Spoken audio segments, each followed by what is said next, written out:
Ngayong araw nga pala mga kaprobinsyano bumili tayo ng pangsahog sa ating ilulutong ulam. Siyempre dito sa ating suking talipapa. Balipata ng baboy nga pala yung aking napiling pangsahog. Kaya pagdating ko ng bahay agad-agad ko na rin hinugasan. Kaya mahal na nga ng karning baboy ngayon mga kaprobinsyano. Lalo na dito sa aming lugar. Kaya may pagkakataon pa nga na sa ibang lugar sila kumukuha ng supply. Bali ang gagawing luto nga pala natin ngayon mga kaprobinsyano yung isa sa hilig lutuin ng mga taga norte. Walang iba kung hindi ginisang black beans. Pero ito naman mga probinsyano sarili nating bersyon ng pagluluto. Kaya kung may iba akong gagawin or ilalagay, ito lang naman sarili kong diskarte. Kaya nung maigay ako na nga yung mga recados, ito at umpisa na natin ang ating luto serye. Bali ang gagawin nga pala nating proseso dito mga kaprobinsyano, tutustahin muna natin itong pata ng baboy. Nung medyo na golden brown na nga, iginilid ko lang sandali. At saka tayo magigisa nitong sibuyas, bawang at kamatis. Tapos diretso na nga nating sasangkutsahin yan mga kaprobinsyano. Sabay timplahan na rin natin ng pampalasa katulad nitong patis, magic seasoning,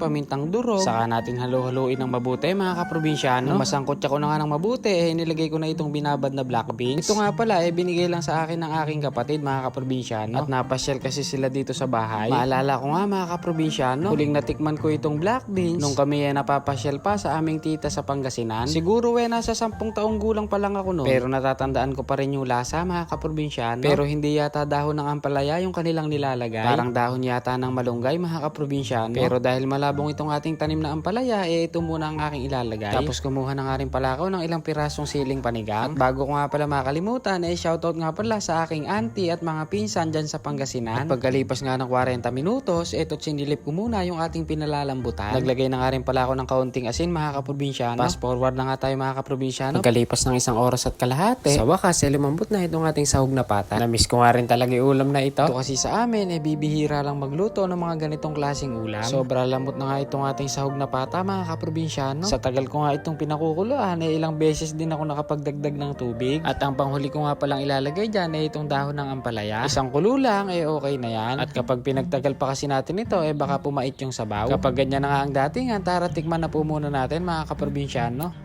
Ayun, at kuhang-kuha ang kursunada kong lasa. At dahil okay na, tara tanguin na po natin. Yun no, pinlating pa nga ng bahagya. Ano po ba masasabi nyo dyan mga kaprobinsyano with matching pampagaan ng sausawan? Abe, tara po't samahan nyo na kaming kumain ng aking prinsesa. Abe, ngayon nga lang daw siya makakatikim ng ganitong klaseng ulam.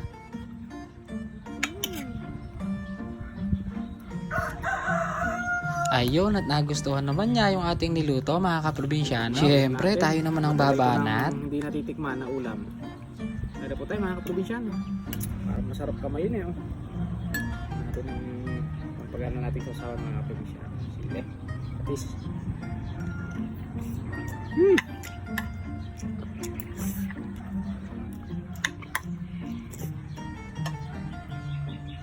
Sarap. Tapos ang lalo pang nagpasarap dito mga kaprobinsyano, itong dahon ng ampalaya. Naku po, talaga nga namang gaganahan kang kumain. Bagay din pala dito mga kaprobinsyano, yung medyo may pait ng kaunti. At itong black beans, sakto lang din yung pagkapalambot natin. Tama-tama lambot. Sa mga hindi pa nga po pala nakakatikim ng ganitong klaseng ulam, subukan nyo na rin po. Panigurado mapaparami ang inyong kain. Hindi ko na nga napigilan yung aking sarili mga kaprobinsyano at napaulit na naman tayo. Abe, combination din talaga itong ating pampaganang sausawan. O paano ba yan mga kaprobinsyano dating gawin? Kung nagustuhan nyo naman po yung ating video, baka naman. Maraming salamat po sa inyong suporta. Bye!